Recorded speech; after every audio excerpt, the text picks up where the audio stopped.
So you heard about me in the intro. Let me add a little more. I joined WSO2 in November 2007, almost 11 years back. The first version of the WSO2 Identity Server was released in December the same year. A month later, I joined the company. My contribution for the first version was very minimal. I doubt I did anything more than just testing a couple of scenarios. Also, for the first version, we only had information card support. I would not expect most of you out here to know about information cards. Also, I won't be surprised if you hear about information cards for the first time. It's a dead standard. No one is using information cards today. Also, at the time it was at its peak popularity, it was not that popular. It's a standard brought forward by Microsoft in 2006 to address the phishing attacks on the web, and declared to be dead in 2011 officially. It tried to introduce a fairly complex new paradigm for authentication to challenge against the username password-based systems. As we all know, security and user experience is always a continuous struggle. This was a moment where the user experience won.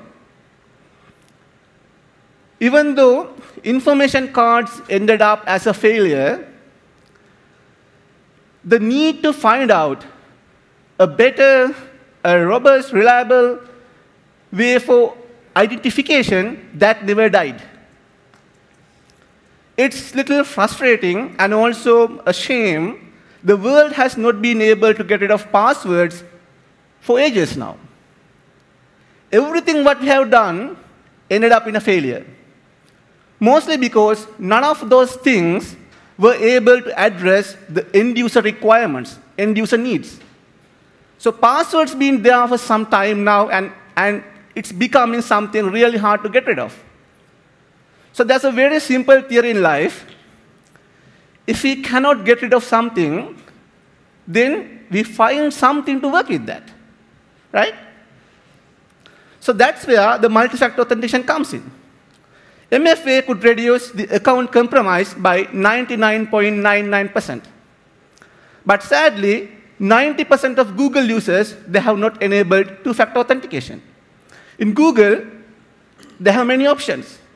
You can enable two-factor authentication with OTP based on SMS, or you can use TOTP-based Google Authenticator app, or even FIDO. FIDO is becoming the de facto standard for multi-factor authentication. Google, Facebook, LinkedIn, all of them do support FIDO to secure the internal applications and authenticate employees. Then again, even FIDO has failed to address the needs of the mass market. Today, we see a shift from MFA to continuous adaptive authentication. That, to some extent, would address our concerns on usability. If you take Facebook, for example, if you have enabled second-factor authentication for Facebook login, then it may not require you to authenticate all the time with the second factor unless you change the device or you travel to another country. We are going to add adaptive authentication and risk-based authentication to WSO2 Identity Server 5.7.0, which will be released in Q3 this year.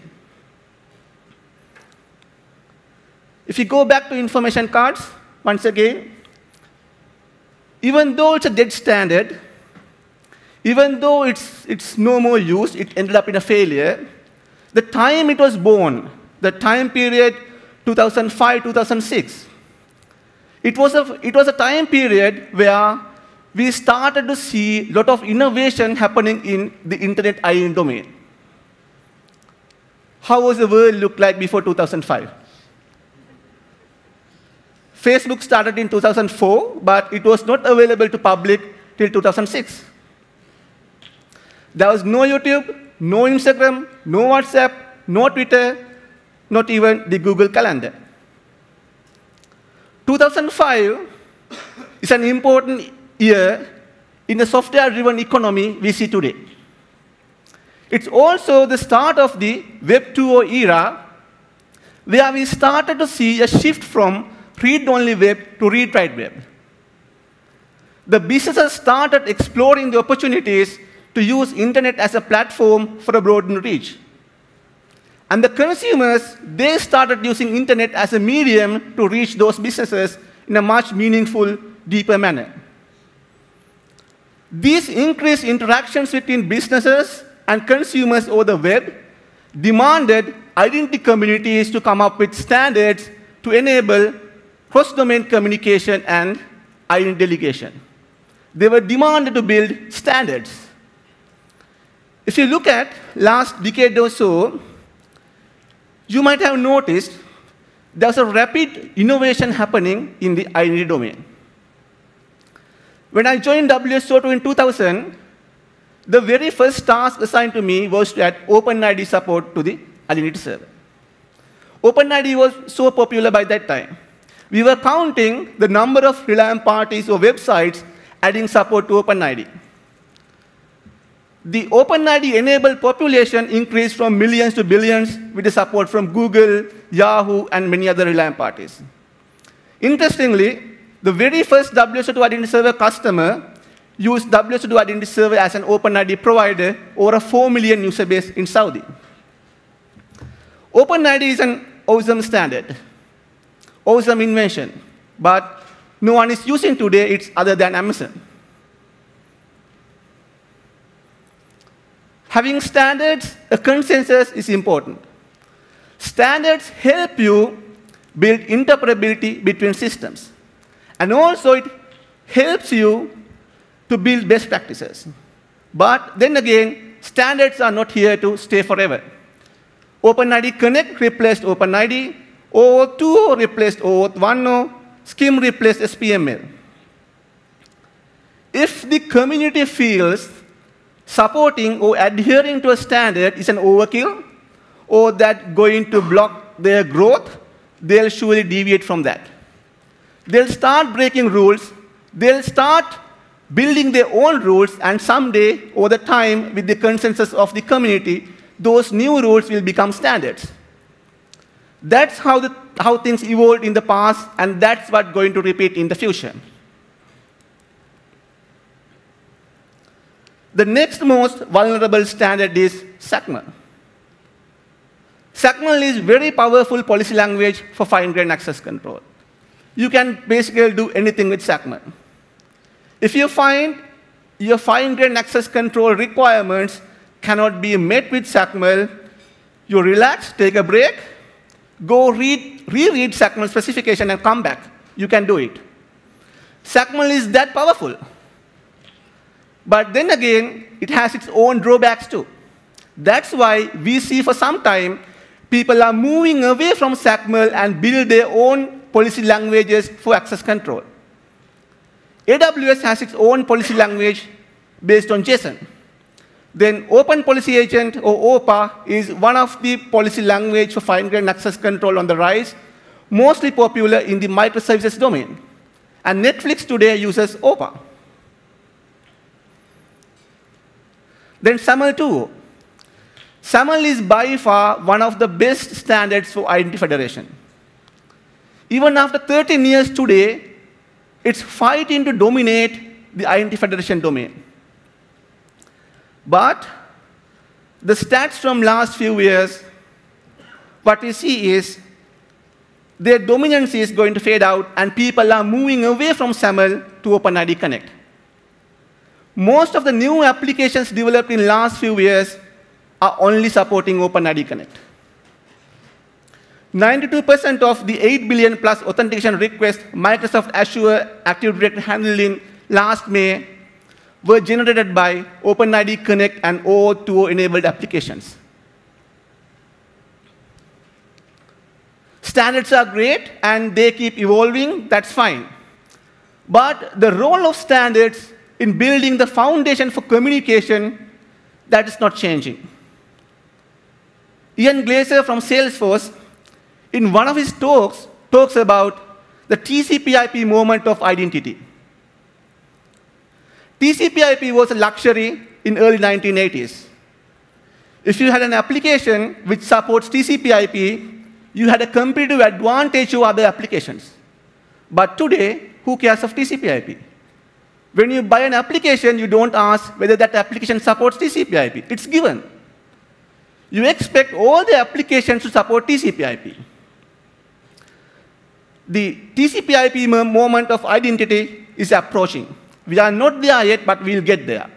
Most of the RFPs and RFIs we receive today, still there are many questions about OpenID, SAML, SCIM, OAuth, and all about the identity standards.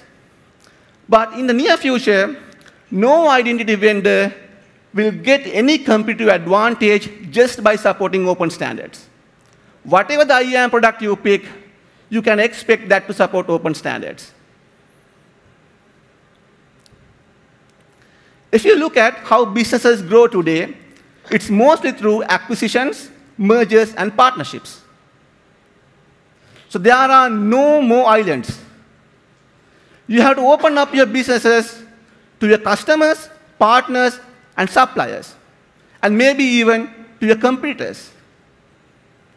Gartner predicts by 2020, 60% of all digital identities interact with your businesses will come from external identity providers.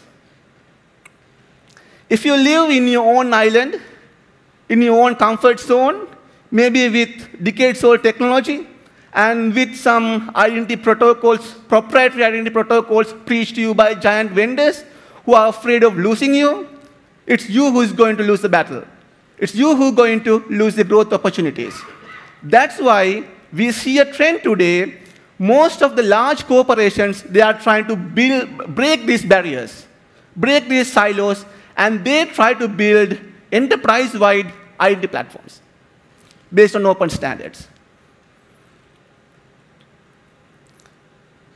It's rather unlikely to have one identity standard dominate all the spaces in the identity domain. But this little magician in OAuth is getting there. If I write an application today, let it be a web app, single-page app, an IoT app, microservice, an API, I'm going to bet on OAuth. OAuth is becoming the glue for all the identity interactions. The beauty of OAuth is its extensibility. That's why enterprises didn't go with OAuth 1.0, but with OAuth 2.0. OAuth 2.0 has multiple profiles. It's worth talking about Mobile Connect apart from the OpenID Connect profile. Mobile Connect is, in fact, a profile built on top of OpenID Connect, mostly promoted by GSMA. It's not popular in this part of the world, but it's getting momentum in Asia Pacific and also in Europe. With Mobile Connect, you can log into any application with your phone number. If you use your mobile device to access those websites, then the authentication will be seamless. You don't need to have any other credentials other than your SIM. So SIM is going to authenticate you to any web application which support Mobile Connect. In India, the top 6 mobile network operators, they are using WSO2 Identity Server to support Mobile Connect. And it's available in India for more than 800 million subscribers. That's a staggering number, but the reality is we haven't seen more than 20 million active subscribers using Mobile Connect. That's mostly because the lack of support from service providers to Mobile Connect. It's a great idea to embed your identity to the mobile device itself or the SIM. We see the mobile adoption is unstoppable. It's going at a rapid speed. In 2017, the number of people connected to mobile services, it went past 5 billion. And the number is expected to reach 5.9 billion by 2025. So that's almost 71% of the world population, which is like 3/4 of the global population. That's awesome. In 2014, David Birch writes a book called Identity is the New Money. There he explains, first, the evolution of the mobile technology, and he argues why not we can use mobile phone and the SIM as money. If we can bind one's identity to the SIM, why can't we use it as money?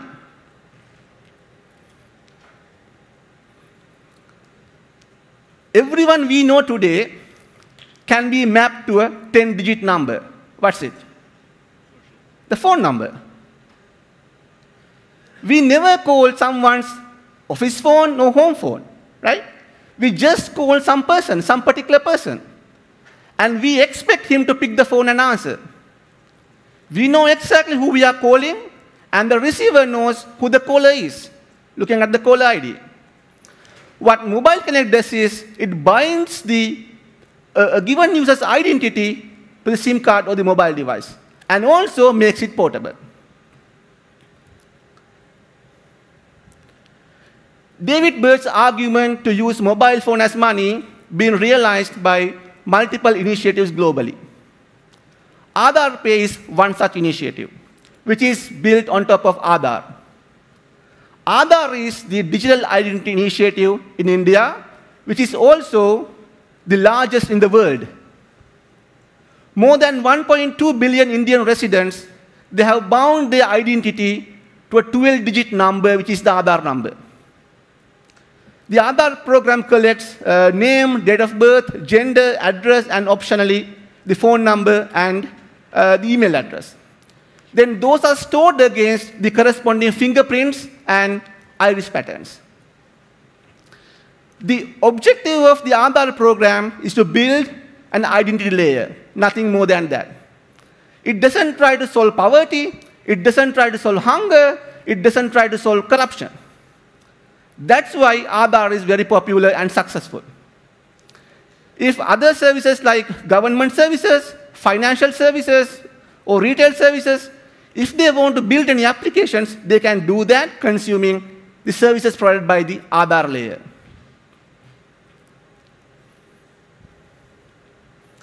AADHAAR Pay is a digital payment platform for merchants, and it went live April last year with 20 banks in India. It operates in two modes. The first mode, the merchant owns a mobile device with the AADHAAR Pay app installed. So if you want to buy something, you go to the merchant, then when you are ready to pay, you enter your 12-digit AADHAAR number to the mobile app. Then you need to pick your bank from a given list of available banks. And you type the amount, then you authorize the payment using your fingerprint. That's it. The other mode is the user or the consumer owns the mobile device and the mobile app. And it's bound to your AADHAAR number and also to your bank. So you walk into the merchant. When you are ready to pay, you scan the QR code from the merchant, which shares the merchant's bank details with the app. Then you type the amount and authorize the payment with your fingerprint. AADHAAR is by far the largest digital identity program in the world, and also it's the largest repository of biometrics. It's been criticized for being a centralized system under the government. But it's not just AADHAAR. If you look at, in USA, FBI under IAFI's program, they too collect biometrics. They collect facial images, fingerprints, and also the physical characteristics like height, weight, eye color, hair color, even scars and tattoos. That store has more than 70 million plus criminal records and 34 million plus civil records. So it's not just AADHAAR. And also we have seen this trend across the globe. Many nations, many countries now building their own identity repositories for citizens. With the wake of Facebook and Cambridge Analytica scandal, there's a larger concern raised against privacy issues and also centralized user stores like AADHAAR and other systems who control your personal data centrally. Privacy is mostly about how much control you have over your personal data. It's quite straightforward. Either you control your personal data or someone else. Ownership means how much control you have over your personal data to decide when and with whom you want to share that data. If you go to the Facebook and Cambridge Analytica scandal, it's Facebook who decided when you share your personal data with a third party, the personal data of each and every individual in your friend list will also be shared with that third party implicitly with no further consent. That's how Facebook consent model worked some time back. And that's how Alexander Kogan was able to grab the personal data of more than 87 million Facebook users. Facebook is a centralized system. We have no control over that. Facebook can decide what to do with our data. We have two options. Either we stay there or we leave. That's why we need governments to step up and build privacy regulations. But then again, there too, we have no control. There are a lot of lobbying happening. We don't know how much impact we can make on those. That's why today we see there's a discussion building on for self-sovereign identity.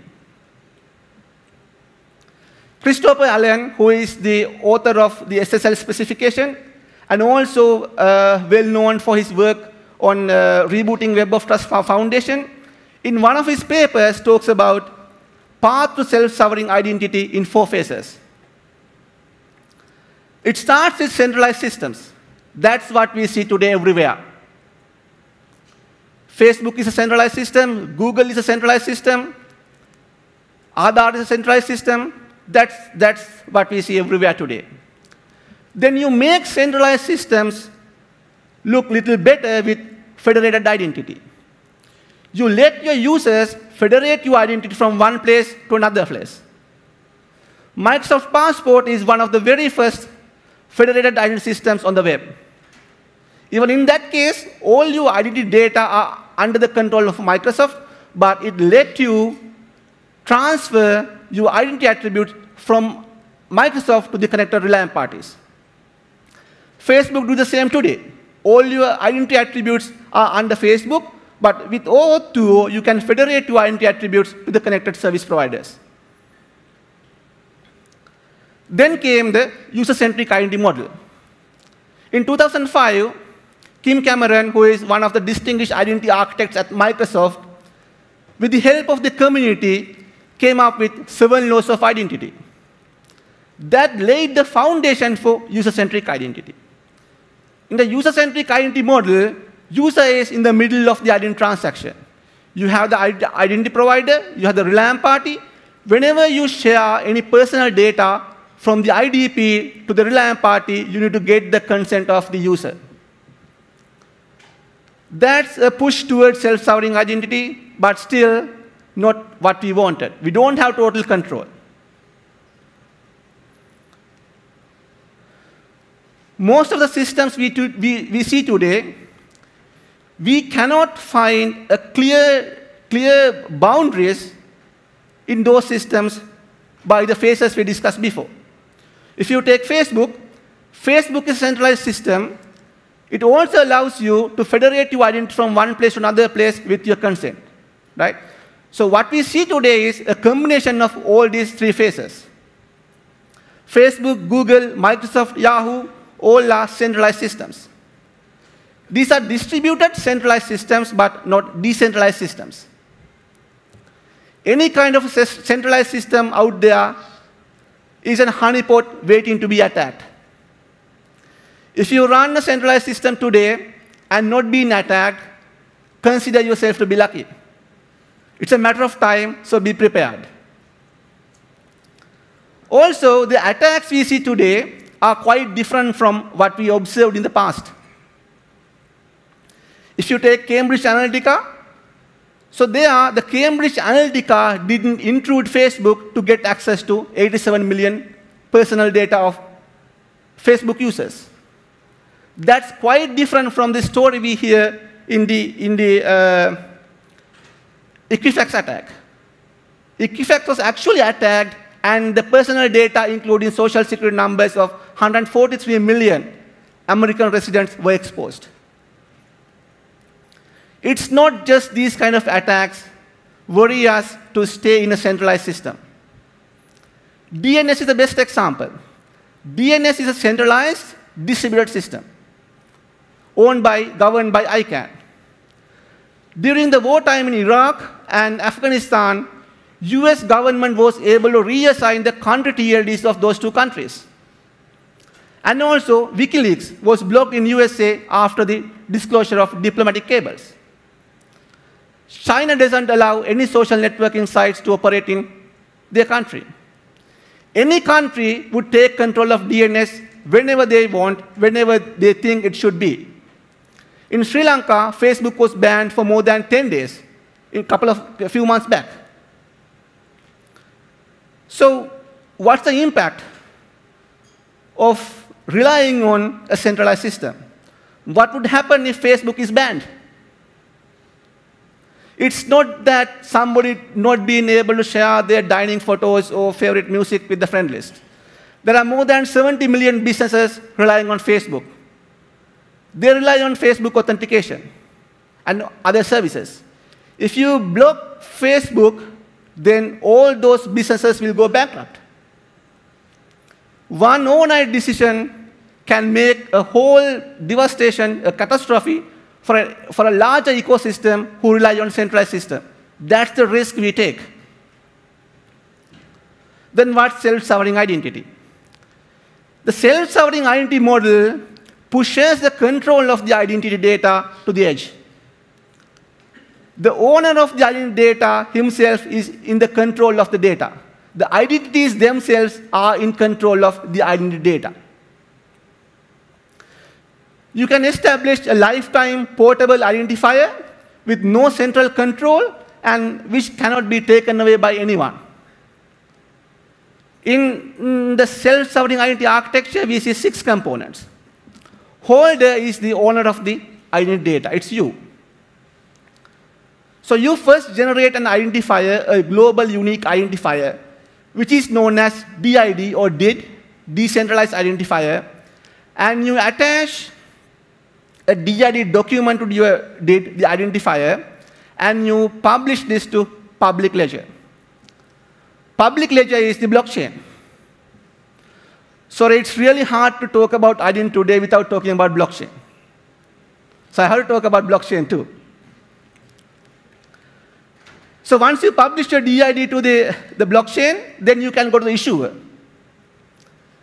Issuer can be DMV, Department of Motor Vehicles. You go there, and DMV will create a digital copy of your driving license and then give it back to you, a signed digital copy, and give it back to you, which is called the verifiable credentials.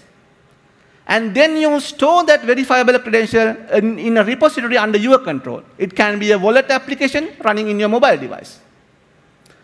Then the issuer will also commit a verifiable proof to the blockchain. That's the first phase.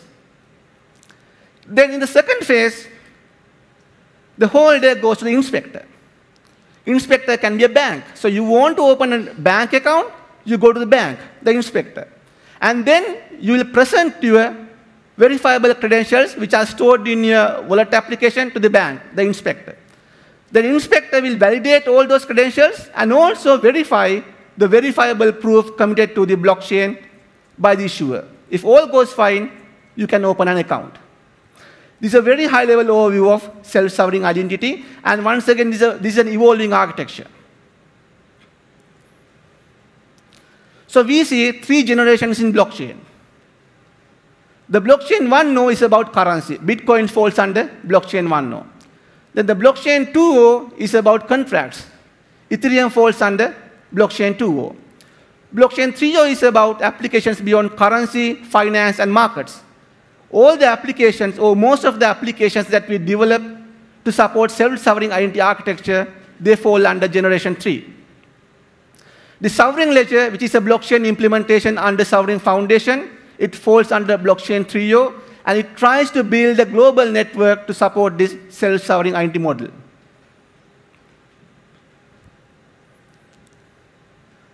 One of the challenges in the decentralized identity architecture is how to establish a unique, decentralized, memorable identifier. We haven't been able to do this in pre-blockchain era. The Sucos triangle says you cannot in fact do it. It says you cannot create an identifier which satisfies all these three properties at the same time. For example, your Gmail address, it's unique, right? And your Gmail address is unique. And also, it is human readable, it's memorable, but it is not decentralized, right? It's created by Google and it's under Google. Then a public key you generate. It's unique, it's decentralized, it's you who created the public key. You didn't want to talk to any central authority, but it's not memorable. Then take a nickname. Nickname is human readable, it's decentralized, it's you who created that nickname, but it's not unique. So it's really hard to create an identifier to satisfy all these three properties together. With blockchain, you can do that. Blockstack is one such implementation. It's in fact a platform for decentralized applications built on top of Bitcoin. And the naming system in Blockstack is a critical component, and it supports creating identifiers to support all these three properties. So how do we make AADHAAR or the centralized systems look better with blockchain? Sometime back, a reporter from one of the news sites, he was able to get access to 1 billion records of AADHAAR just by paying 500 rupees to an AADHAAR agent and getting his credentials. So just in 10 minutes, by paying 500 rupees, that reporter was able to get access to more than 1 billion user records in AADHAAR system. This is not just in India. One of the surveys done by SailPoint, it says 1 in 7 employees would be willing to sell their login credentials for as little as $150. So how can we use blockchain to make these centralized systems much better rather than getting the total control away from the governments? That will not happen. If that doesn't happen, how can we apply blockchain to those systems? You can use blockchain in case of AADHAAR to make it publicly auditable. Any change that you do to the user record stored in blockchain, you need to create some sort of a trace and commit that to blockchain so anybody can verify it. So I would know if my record gets changed in the AADHAAR system. This is just a simple example. We see around the globe, there are a lot of initiatives happening to bring blockchain to the real world. Estonia is one of the very first nations to start experimenting with blockchain. They started in 2008, and then they went live in 2012. Canada is testing a digital identity system based on blockchain. They are, in fact, supporting part of this known traveler digital identity program, and they use blockchain as an implementation. State of Illinois in US, Singapore, Dubai, and even the second phase of AADHAAR, they are considering to use blockchain. ID 2020 is an initiative by United Nations. The objective is to give legal identities for everyone on Earth by 2030. There are more than 1.5 billion people around the world without a legal identity. That means they cannot get education, they cannot open a bank account, they cannot open a business. Obviously, like, they don't exist. If you don't have a legal identity, you do not exist. So this program tries to give a legal identity to all these people around the world. And they try to build personal, private, persistent, portable identifiers using blockchain. Personal means it's unique and only for. Private means you are totally in the control of the identifier. Persistent means it's for the lifetime. Portable means you carry it with you wherever you go. OK, finally, the takeaways. Identity and access management is a cross-vertical discipline and a key enabler for digital transformation. We need to stick to standard-based IAM for better interoperability and adhere to best practices. Identity-based payment systems are on the rise. Mobile phone SIM is becoming an integral part of one's identity. Multi-factor authentication is a must, and we see the next phase, the continuous and adaptive authentication. Large-scale national digital identity systems are on the rise. Blockchain-based identity systems are mostly used by country level, at the national level yet, and at the enterprise level, it's yet experimental. Identity is eating the world. It's everywhere. No escape. Be prepared. Thank you.